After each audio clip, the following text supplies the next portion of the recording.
This is going to be your guide for using Stonjourner in Pokemon Sword and Shield. I like it. I feel like animated Stonehenge fits really well in the Pokemon world, and it's far less of an abomination than something like Nosepass or other Rock-type Pokemon, so I'm really rooting for it to work out as a competitive Pokemon, and it has a really cool theme going on. Very heavy defensive tank, but useless on that special defense. So 100 hit points, 135 defense, 125 attack even, that's pretty solid, and then a random 70 on speed that actually becomes relevant, but 20 special defense, special attacks, you're instantly dead, maybe we can work around it. I think Game Freak might have gone a little too hard on trying to balance this Pokemon. I mean, Blissey has the highest possible base stat for its hit points, and that's where we find a 20 on its defense, and it still struggles with physical attacks. So I feel like they could have pushed Stonjourner a lot harder, you know, just make it completely unkillable physically, but then exploitable as a special defense, or give it like a 60 special defense. Make it to where it doesn't instantly die, and you can at least do something with it, and this Pokemon doesn't have sustain. So I mean, if we're talking about power creep like Toxpex, some other crazy Pokemon that have been introduced in recent generations, or even Generation 8, we go back to Generation 2 with Blissey, and we have a Recover Pokemon that will never lose to special attacks. I think it's kind of weird. So what makes this Pokemon really cool though is the power spot. This Pokemon's allies have the base power of their moves multiplied by 1.3 times. This is similar to Charjabug. And Charjabug, I think it's tankier with the Eviolite, like 5795. No, Eviolite still doesn't make it like as bulky defensively, but this Pokemon can take a lot of hits, and the Bug Electric typing is actually pretty good, but Battery only works for special attacks. Here, Stonjourner can kind of splash against any sweeper in doubles, and then that's where a lot of this Pokemon's power comes from. That you're thinking like you would just have your ally instant Dynamax, and then use 30% more powerful Dynamax moves while just like hard sweeping on high speed in a Life Orb or something. That's something really exciting to see, so we're going to be looking at Stonjourner's moveset from a doubles supportive kind of aspect, and it's kind of awkward. Like, we don't have Helping Hand, which is something I feel would be absolutely needed on a Pokemon like this. We don't have Quick Guard, but we do have the Wide Guard, so it is missing a couple things, and this Pokemon doesn't randomly just set up Trick Room. Like, if it could set up Trick Room, that'd be pretty cool as well, but the Wonder Room doesn't really matter too much, and by the time you use it, it's a little too late. So there's a lot of work that needs to go in on our moveset, there's a lot of work that needs to go in to doubles, there's a lot of work that needs to happen to make sure that we can get this Pokemon working in doubles, but it can still be really strong.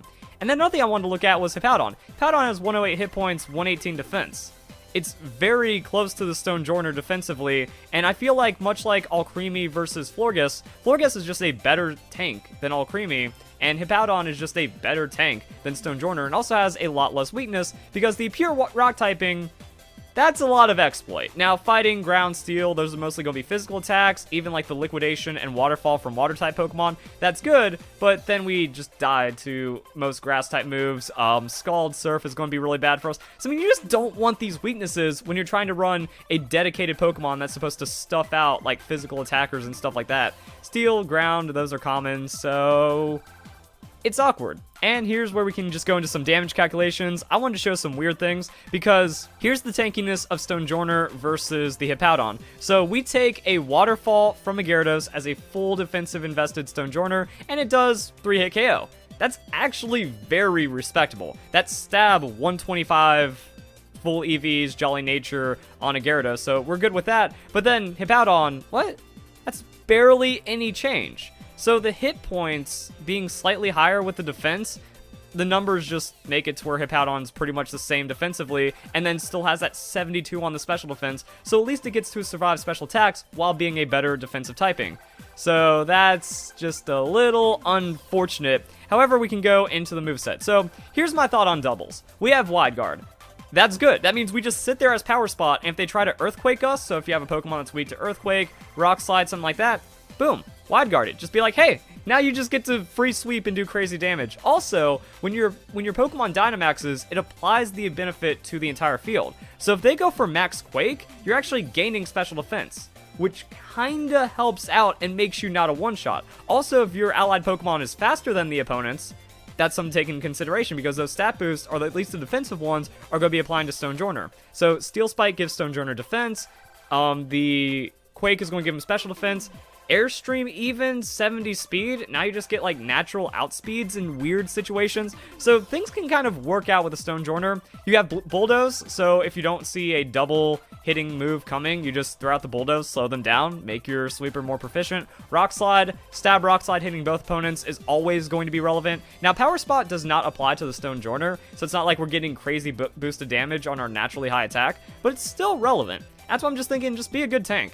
Like, here's something against the Rotom Heat. So, I mean, Choice Specs, Rotom, using Thunderbolt, Modest Nature, 2v2 special attack, we can survive if we are max special defense invested. So that means around 100 special attack with specs, neutral stab move, that's pretty decent.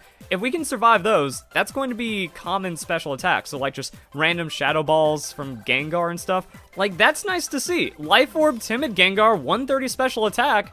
If it's using Shadow Ball, we survive it like this. So at least there's enough natural bulk and like full investment that can carry us through the average attack. Now, super effective hit, let's not talk about super effective hits. Let's go back to what makes this moveset successful. So yeah, we can do some cool things with this. And then there's Endure. Now there is a big point that needs to be made about Endure. So this is going to be the listing for Wide Guard. Wide Guard can now be used consecutively without failing. Good. Although it decreases the chance of success for Protect, Detect, Endure, King Shield, Spiky Shield. So when you're running Wide Guard, not a good idea to run Protect, and Endure needs to be spaced out. So like Wide Guard, Bulldoze, survive a hit, then Endure. So now Stonjourner is just staying there as the power spot. Like, that's your goal, is to survive as long as possible on the Stonjourner while trying to support your ally as much as possible. Wide Guard could be given up for Protect in this situation, like Protect, Bulldoze, Protect, somehow be still alive, Bulldoze or Rock Slide, and then Endure. Like, against physical attackers, that Citrus Berry is going to make you stick around, and the opponent's not going to be able to chew through you. And as we've shown, we can survive some special attackers, so maybe a successful Wide Guard, special attack hits your ally Pokemon, you're still fine, you use the Bulldoze, you take a hit, you Endure, so you're just around. And even if your Dynamax Pokemon goes down or something weird happens, like if you're just a power spot for that extra turn because of Endure, that can give you the damage that you need to really do some crazy stuff. And then Citrus Berry boosting is always nice, just get health free. So I think that that's kind of it, though. That's like all you can really get out of a doubles moveset with the Stonjourner. But there's some other funny stuff, because 70 speed is relevant, and that's why we have either Blunder Policy or Rock Polish? It gets Rock Polish, so that's fun. Blunder Policy. If the holder misses because of accuracy, it raises speed by 2 stages single use. So I mean, Stone Edge. Lead Stonjourner, throw out the Stone Edge. It's either going to do a lot of damage, because I mean, like, that's relevant. Jolly 252 with max attack, like, that's going to hurt Pokemon. And if you miss, now you're faster than the opponent, and you can make up for it. And if we're running that, then we also get the, well, actually, Body Press. We're going to be slightly less on that, so Body Press isn't as much damage as though you were using a physical attack. But we also get the Heat Crash, so I mean, that's cool coverage. This does have, like, a vulnerability, though. You have to miss the Stone Edge, which can be kind of neat when you get that proc for free, or you just kind of ignore that and then go, hey, Rock Polish, and then some other kind of item. Now, we are still dense, physically, and we might survive, like, a weak-ish special attack, and that's where things get hilarious. So Rotom, with the Scarf just throwing out the Volt Switch, it's not gonna KO you, at least, 7/8 of the time, and that also shows that this 4 splash into special defense is really good. I mean, look at that change. KOs you 1/3 of the time, KOs you 1/8 of the time, and then this one is like 1/4 of the time. So that one stat point in your super frail stat is very, very necessary and very relevant. And I mean, that's why you just do this. Like, you eat the Rock Polish, and then Potato Berry special attack, which means Lychee Berry is going to be the other one. Oop. So we have Lychee Berry, raises attack when at 1/4 health. Now, this is weird because Power Spot doesn't affect us, so it's like we don't have an ability in single battles, so this is supposed to be like a dedicated doubles Pokemon. Like I said, it doesn't have the utility that a lot of doubles Pokemon would like to have. Like, setting up Trick Room would have been dope. Setting up Quick Guard or having like just extra weird options would have been really cool, but I think this is still good enough. This is still powerful enough. However, if you just like naturally take damage into Lychee Berry, that's cool. Rock Polish, survive the Volt Switch, now you're +1 on Ridiculousness, and you're doubling your speed.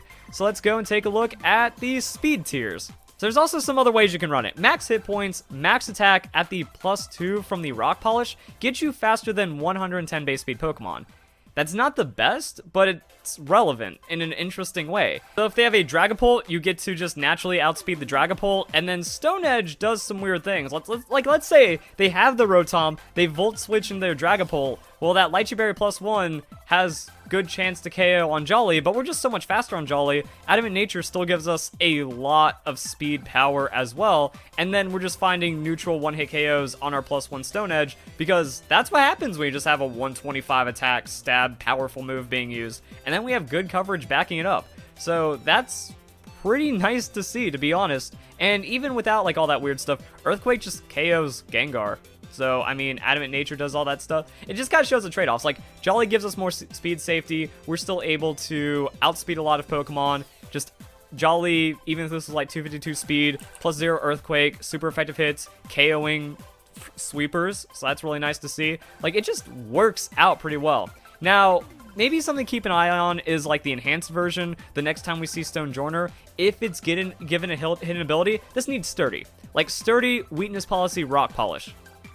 Then if the opponent gets baited into that, they just lose, and that would be really awesome to see. Other than that, there are some like gambles being involved here. Maybe you do just run the Focus Sash, like, hey, I'm not surviving special attacks. It's cool to have all this physical bulk, but that's like your insurance policy. You're fine against physical attackers, but this bails you out against special attackers. Go out, run it, still Rock Polish, set up, and then wreck them. Like, that Stone Edge KOs the Rotom once you start outspeeding it on the +2, and then any other Pokemon they have comes in and takes damage. So you can bring in Stonjourner as like that super effective response. They knock out one of your Pokemon, you come in, you set up, you're still powerful, you super effective KO them, and then maybe the rest of their Pokemon can't really do much against you. So getting 1+ is always good in Pokemon, especially if you're trying to swing tempo back into your favor. That's nice, and you can still do significant damage, potentially find KOs. And then I have this set, so this would be with the Assault Vest. Assault Vest gets interesting, because what happens if you Assault Vest and then Dynamax? Max hit points, max defense, you just use moves. Max Quake, as we talked about, boosts your special defense, and also does a lot of damage. Max Steel Spike, boosts your defense, and does a lot of damage. And then we can also set, like, another thing is this Pokemon's really good under Sandstorm. Being a Rock-type Pokemon, if either you just have, like, a Sandstream Pokemon, you set Sandstorm with, like, another max move, so even in doubles. Another relevant thing, your ally uses a Rock-type move, brings Sandstorm, going to make you 50% stronger on that special defense. Really nice to see right there. Can do the same on Stone Edge. Now this Pokemon starts getting really tanky, and still does a lot of damage, even on Invested Attack, or the Body Press. Then you use Max Knuckles. So, use your Dynamax, just kind of load a lot of stats in this Pokemon, not die, get tanky, and then just do ridiculous stuff from there under the Assault Vest. Assault Vest does work with Dynamax, unlike choice items. A big, same type attack boosted hit that's also increasing your special defense, +1 special defense, +1 defense, or +1 attack. You can get a very powerful Dynamax out of this Pokemon, and I like it. Like, there is vulnerability, and I think that's good. You know, if this Pokemon got Amnesia and like 60 special defense and recover or something, then it would just be like all the other Pokemon we've seen. You set up, you become unkillable, and you win. This Pokemon has vulnerabilities, and it doesn't just like splash anywhere, so it's not going to take over. But I can respect that. I think that this Pokemon has a couple places where it can be used very successfully, and a cheese strat can just catch the opponent off guard and be hilarious. So I want to see that. I want to see it used in singles. I think the doubles is also very powerful, and that's maybe what Stonjourner is missing. That use this set, or maybe use like some kind of modification variation of this set, and then find the perfect partner. I feel once the perfect partner is found for Stonjourner, it's going to be very relevant in doubles, and that's going to be really fun to see. I might try to make this like on my VGC team, because I'm rooting for it. I think it's a cool Pokemon. I want to see the ability get pushed. I want to see this idea that Game Freak went for, and just kind of like, you know, it felt Generation 7-y. Generation 7 had a lot of like really cool mechanics, but a lot of the stats and typings let Pokemon down. Even though we saw like some of the strongest abilities, some of the strongest signature moves ever, I think Stonjourner can be in that same realm. I think it's really good, and its power is hidden behind some kind of wicked combo that no one's discovered yet, and then it's going to be super awesome. So if you guys enjoy the video, hope you all have a nice day. Thank you very much for watching.